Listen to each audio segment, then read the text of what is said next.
안녕하세요. 한줄일기입니다. 오늘은 시골에서 농사짓던 부모님이 돌아가신 후 땅을 두고 형제 자매 간에 원수가 되어버린 한 가족의 이야기를 들려드리겠습니다. 경상도의 한 작은 시골 마을. 저는 이곳에서 어릴 때부터 부모님을 도와 농사 지으며 살았습니다. 저희는 삼남 일녀로 제 위로 형들과 누나 그리고 저 이렇게 사남매입니다. 형들과 누나는 다 가정을 이루어 살고 있고 저는 나이는 40대 후반이지만 홍기를 놓쳐 혼자 부모님을 모시며 농사짓고 지냈어요.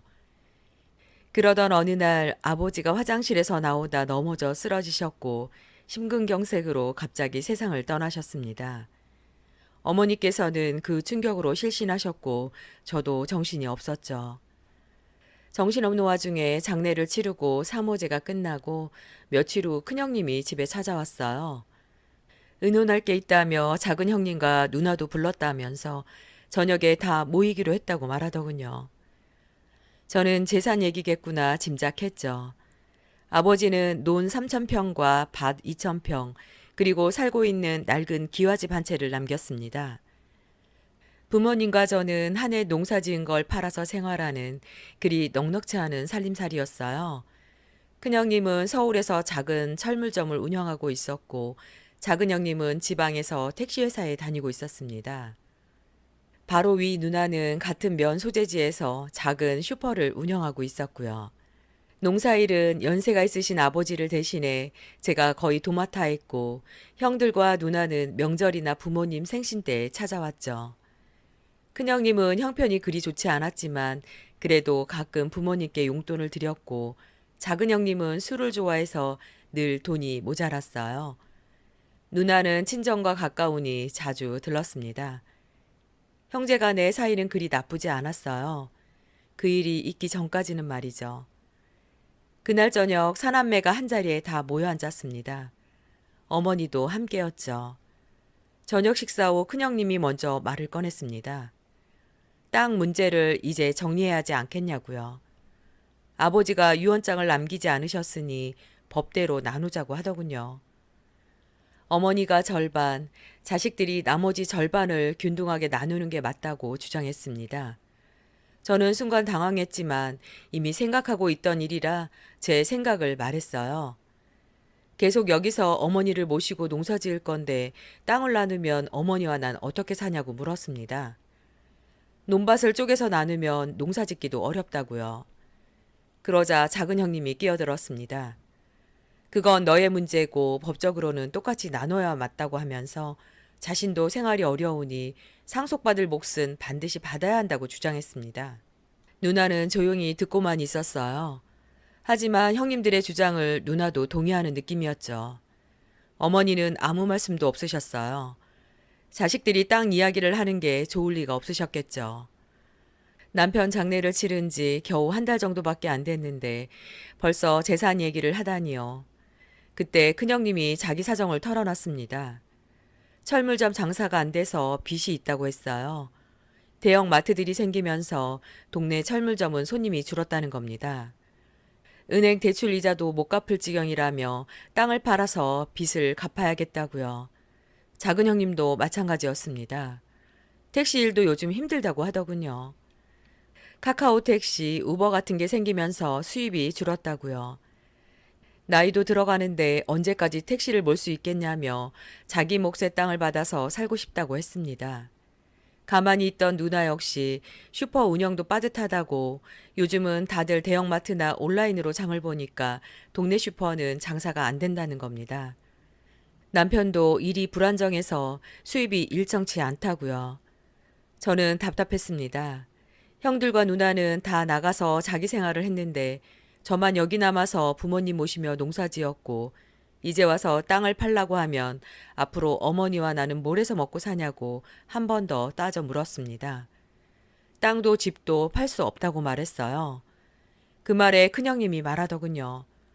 너는 여기서 공짜로 살았고 농사 지은 수확물도 다 팔아 네가 쓰지 않았냐고요. 자신들은 도시에서 비싼 집세 내가며 살았다고요. 그것도 다 따지면 제가 부모님과 함께 살면서 편하게 먹고 살았다는 겁니다. 자기들은 부모님한테 용돈도 드렸고 명절 때마다 돈 들여서 선물도 사왔다고요. 저는 그 말에 화가 났습니다. 형들이 준 용돈이 얼마나 된다고 그러냐고 했어요. 1년에 한두 번 10만 원, 20만 원 주는 게 다였다고요.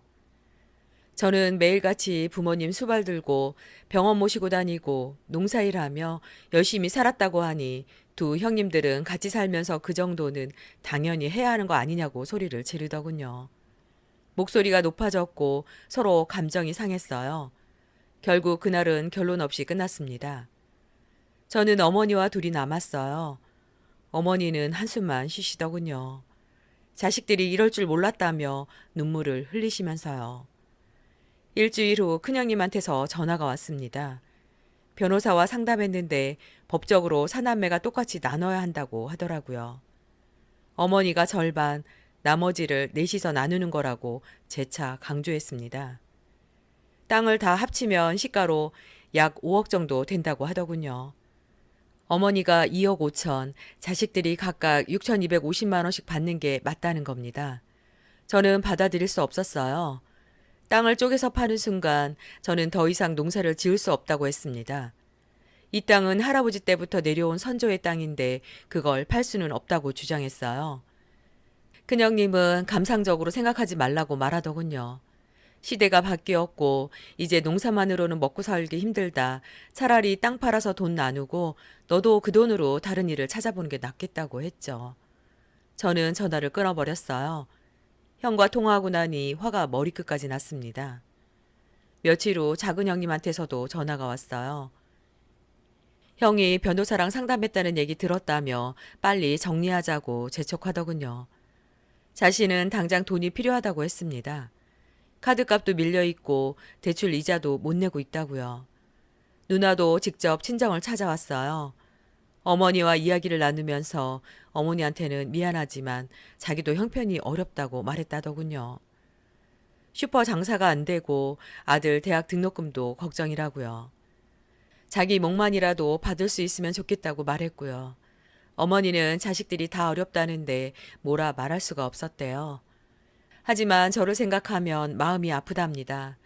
제가 여기 남아서 계속 자신하고 살아야 할 텐데 땅을 다 팔아버리면 우리 막내는 어떻게 사냐고 말씀하시고 눈물을 흘리셨다네요. 한 달이 지났습니다. 큰형님이 또 전화를 했어요. 이번엔 어머니한테 직접 전화를 했더라고요. 상속 등기를 하자며 법무사와 약속을 잡았다고요. 다들 모여서 서류에 도장 찍고 정리하자는 겁니다. 어머니는 며칠 동안 잠도 제대로 주무시지 못했어요. 남편이 돌아가신 것도 슬픈데 자식들이 재산 때문에 싸우는 게 더 괴로우셨던 거죠. 저는 어머니를 설득했습니다. 도장 찍지 말라고 자신이 책임지고 어머니를 모시겠다고 했어요. 형들한테 돈이 급하면 제가 대출받아서라도 조금씩 드리겠다고 했습니다. 하지만 큰형님은 그걸로 안 된다고 했어요. 법적으로 정확하게 처리해야 나중에 문제가 안 생긴다는 겁니다. 6,250만 원씩 받기로 하고 땅을 처분하자고 강하게 주장했어요. 결국 약속한 날 사남매가 모두 법무사 사무실에 모였습니다. 분위기는 냉랭했어요. 서로 눈도 마주치지 않았습니다. 법무사는 서류를 꺼내며 설명을 시작했습니다. 상속재산은 논 3,000평, 밭 2,000평, 그리고 주택이었어요. 시가총액 약 5억 2천만 원 정도로 평가됐습니다. 법정 상속분대로 하면 어머니가 50%인 2억 6천만 원, 사남매가 각각 12.5%씩 6,500만 원이 됩니다. 큰형님은 빨리 진행하자고 재촉했어요. 작은 형님도 동의했습니다. 누나 또한 조용히 고개를 끄덕였고요. 하지만 저는 도장을 꺼내지 않았습니다. 저는 말했어요. 차라리 자기가 형들한테 돈을 줄 테니 상속 지분을 포기해달라고 부탁했습니다. 큰형님이 비웃더군요. 네가 무슨 돈이 있어서 6,500만 원씩 주냐고 물었어요. 은행 대출도 한도가 있을 텐데 감상적으로 생각하지 말라고 하더라고요. 저는 소리를 질렀습니다. 그럼 형님들은 부모님이 평생 일궈놓은 땅을 그냥 팔아치우자는 거냐고요. 이 땅이 얼마나 소중한지 아냐고 할아버지가 물려주신 땅이라고 외쳤어요. 그러자 작은 형님이 그러더군요. 그렇게 소중하면 네 돈 내고 사라고요. 자기는 당장 생활이 어려워 땅 지키는 게 중요한 게 아니라 먹고 사는 게 중요하다고 소리쳤습니다. 누나가 진정하고 차근차근 이야기해보자고 했지만 저와 형들은 이미 흥분한 상태였어요. 법무사가 개입했습니다. 일단 오늘은 여기까지만 하고 가족끼리 더 의논해 보시라고요. 합의가 안 된 상태에서는 진행할 수 없다고 했습니다. 그날 이후로 관계는 급속도로 나빠졌어요. 큰형님이 제게 욕심부리지 말라는 문자를 보내왔습니다. 저도 양심도 없냐고 답장을 보냈고요. 하루는 작은 형님에게서 연락이 왔습니다. 상속 지분 청구 소송을 하겠다고 하더군요. 변호사는 충분히 승소 가능하다고 했다면서요. 유류분 청구가 아니라 법정 상속분 청구니까 문제 없다고 설명들었다면서 조만간 법원에서 서류가 갈 거니 잘 생각해 보라고 하는 겁니다. 한 달 후 법원 서류가 날아왔어요. 작은 형님이 상속지분 청구 소송을 제기한 거예요. 큰형님과 누나까지 공동 원고로 이름을 올렸습니다. 저를 상대로 3명이 소송을 건 겁니다. 저는 하늘이 무너지는 것 같았어요. 형들과 누나가 저를 법정에 세웠다는 게 믿기지 않았습니다. 저도 변호사를 선임했습니다. 돈이 없어서 법률구조공단을 찾아갔어요. 변호사는 사건을 검토한 후 솔직하게 말했습니다. 법적으로는 형들 주장이 맞다고 이기기 어렵다고 했어요. 그래도 저는 포기할 수 없었습니다. 괘씸한 마음에 저는 기여분을 인정받아 보자고 변호사한테 부탁을 했어요. 자신이 부모님을 모시고 농사를 도운 것도 다 기여에 해당된다고 주장했습니다. 소송이 시작됐어요. 첫 번째 변론기일에 사남매가 법정에 섰습니다. 가족이 법정에서 대립하는 모습은 참으로 씁쓸했어요. 방청석에 앉은 어머니는 내내 고개를 숙이고 있었습니다. 원고 측 변호사는 명확했습니다. 법정 상속분대로 나눠달라는 것뿐이라고 했어요. 피고인인 제가 부모님과 함께 살았다는 건 저의 선택이고 그로 인해 오히려 주거비를 아꼈다고 주장했습니다. 제 변호사는 기여분을 주장했어요. 제가 20년 넘게 부모님을 모시고 병원에 모시고 다니고 농사일을 도운 게 특별한 기여라고 강조했습니다. 다른 형제들은 명절에나 한 번씩 왔을 뿐이라고 주장했죠. 재판부는 증거를 요구했습니다. 저는 마을 이장님과 이웃들의 진술서를 제출했어요. 제가 정말 성심껏 부모님을 모셨다는 내용이었습니다. 하지만 원고 측은 그게 기여분으로 인정될 정도는 아니라고 반박했어요. 부모와 동거하며 부양하는 건 자식의 당연한 도리이고 특별히 재산을 더 받을 이유가 안 된다고 했습니다. 재판은 석 달에 걸쳐 진행됐어요. 그 사이 사남매는 완전히 남남이 됐죠. 서로 연락도 하지 않았고 어머님 생신에도 따로따로 찾았죠. 어머니는 점점 쇠약해지셨어요. 자식들이 싸우는 걸 보며 마음고생이 심하셨습니다. 그 모습에 저도 흔들렸지만 저는 포기하고 싶지 않았습니다. 마을 사람들도 수군거렸어요. 김씨네 형제들이 땅 문제로 법정 싸움한다는 소문이 퍼졌습니다. 장례식 때 그렇게 의족해 보이더니 결국 재산 문제로 갈라섰다고 사람들이 혀를 차더군요. 저는 농사일을 하면서도 마음이 무거웠습니다. 법원에서 이기기 어렵다는 걸 알고 있었거든요. 변호사도 기여분 인정받기가 쉽지 않을 거라고 했고요. 반대로 형님들은 승소를 확신하는 듯 했습니다. 변호사가 90% 이상 이긴다고 장담했거든요. 그들은 땅을 처분할 계획까지 세웠어요. 부동산 중개업체한테 미리 알아보기도 했습니다. 1심 판결이 나왔어요. 결과는 원고 승소였습니다. 법원은 저의 기여분을 일부 인정하긴 했지만 아주 적은 비율이었어요. 전체 재산의 5%만 기여분으로 인정한 겁니다. 계산해보니 제가 받는 건 약 15%, 다른 형제들이 각각 11.66% 정도였어요.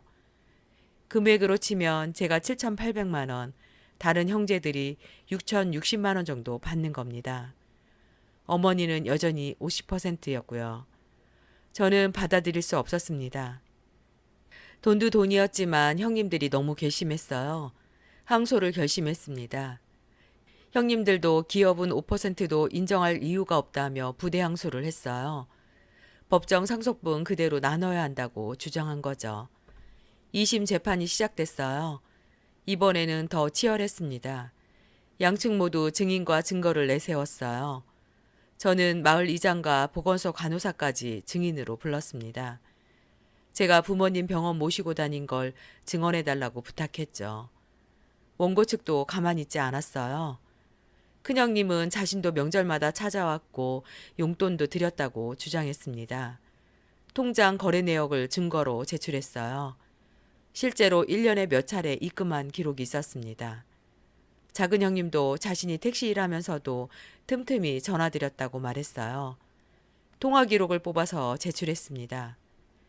누나도 자주 친정에 들러서 어머니를 도왔다고 했죠. 재판부는 양쪽 주장을 들었습니다. 그리고 몇 가지 질문을 던졌어요. 저한테는 부모님과 같이 살면서 농사지은 수익은 누가 가져갔냐고 물었습니다. 저는 대부분 부모님 명의 통장으로 들어갔다고 대답했어요. 재판부는 큰형님한테도 물었습니다. 왜 부모님 생전에는 재산 문제를 이야기 안 하다가 아버지 돌아가시고 나서야 상속을 요구하냐고요. 큰형님은 아버지 살아계실 때는 차마 그런 말을 못했다고 답했습니다. 2심 재판은 6달이 걸렸어요. 그 사이 가족의 골은 더 깊어졌습니다. 2심 판결이 나왔어요. 법원은 1심과 거의 비슷하게 판결했습니다. 기여분을 5% 인정한다는 거였어요. 다만 판결문에 이런 내용이 추가됐습니다. 형제 자매 간의 우애를 생각하여 상속재산을 평화롭게 분할하기를 권고한다고요. 저는 대법원까지 가고 싶었습니다. 하지만 변호사가 말렸어요. 대법원은 법리적인 문제만 다루기 때문에 사실관계는 더 이상 다투기 어렵다고 했습니다. 변호사 비용도 많이 들고요. 형님들도 부대 항소를 취하했습니다. 더 쌓아봐야 기업은 5%를 없애기는 어렵다고 판단했겠죠. 변호사 비용만 더 들 뿐이라고 생각했던 것 같아요. 결국 2심 판결이 확정됐습니다. 법원 판결대로 어머니가 50%, 제가 15%, 나머지 셋이 각각 11.66%씩 받게 됐습니다. 문제는 땅을 어떻게 나누냐는 거였어요. 세 사람은 당장 현금으로 받고 싶어 했습니다. 땅을 팔아서 돈으로 나누자고 주장했어요. 농사를 계속 짓기 위해 은행 대출을 받으려 했지만 한도가 부족했습니다. 농지담보대출도 시세의 50%밖에 안 나왔어요.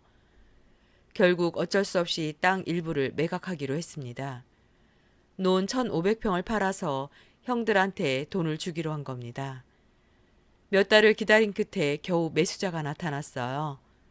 하지만 시세보다 낮은 가격을 제시했습니다. 금매로 나왔으니 깎아달라는 겁니다. 저는 울분을 참으며 계약서에 도장을 찍었어요. 땅이 팔렸고 돈이 들어왔습니다. 세 사람에게 각각 6천만 원씩 지급했습니다. 판결보다 조금 적었지만 더 이상 다툴 기운도 없었어요. 돈을 받은 후에도 형제 관계는 회복되지 않았습니다. 큰형님은 돈을 받자마자 빚을 갚았지만 철물점 장사는 여전히 안 됐고 몇 년 후 결국 문을 닫았더군요. 받았던 6천만 원은 어느새 다 바닥이 났고요. 작은 형님도 마찬가지였습니다. 카드 빚을 갚고 차를 바꾸고 이것저것 쓰다 보니 2년 만에 돈이 다 떨어졌다고 하더군요. 여전히 택시를 몰며 근근히 살아가고 있다네요. 누나는 돈을 조금 더 알뜰하게 썼어요. 아들 대학 등록금에 쓰고 일부는 저축하고요. 저는 남은 땅으로 계속 농사를 짓고 있어요. 하지만 예전 같지 않습니다. 땅이 줄어들면서 수확량도 줄었고 마음의 상처도 깊었어요. 형들과 누나를 생각하면 지금도 화가 나고 동시에 슬픕니다. 어머니는 저와 2년을 더 사셨어요. 임종하시기 전 자식들이 화해하기를 바라셨지만 끝내 이루어지지 않았습니다. 어머니 장례를 치르고 난 뒤 또다시 어머니 재산 분할 문제가 남았지만 이번에는 큰 다툼 없이 정확히 4등분했어요. 더 이상 싸울 기운도 없었던 거죠. 지금 소송이 끝난 지 5년이 흘렀습니다. 큰형님은 지금 경비 일을 하고 있다 들었고 작은 형님은 택시 일 접고 일당으로 일하며 살고 있다고 하더군요. 누나는 지금도 슈퍼를 운영하며 생활하고 있고요. 저는 가끔 형들과 누나가 보고 싶을 때가 있어요. 어릴 적 함께 놀던 그때가 생각날 때죠. 하지만 먼저 연락할 용기가 나지 않네요. 마을 사람들은 지금도 저희 형제 이야기를 합니다. 땅 때문에 갈라선 형제, 결국 서로 남이 된 가족이라고요.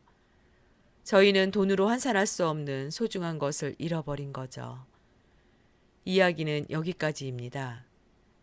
만약 사연자분 가족이 예전으로 돌아갈 수 있다면 사남매는 어떤 선택을 할까요? 아무도 모릅니다. 하지만 한 가지 확실한 건 형제분들 모두 후회하고 있지 않을까 하는 겁니다.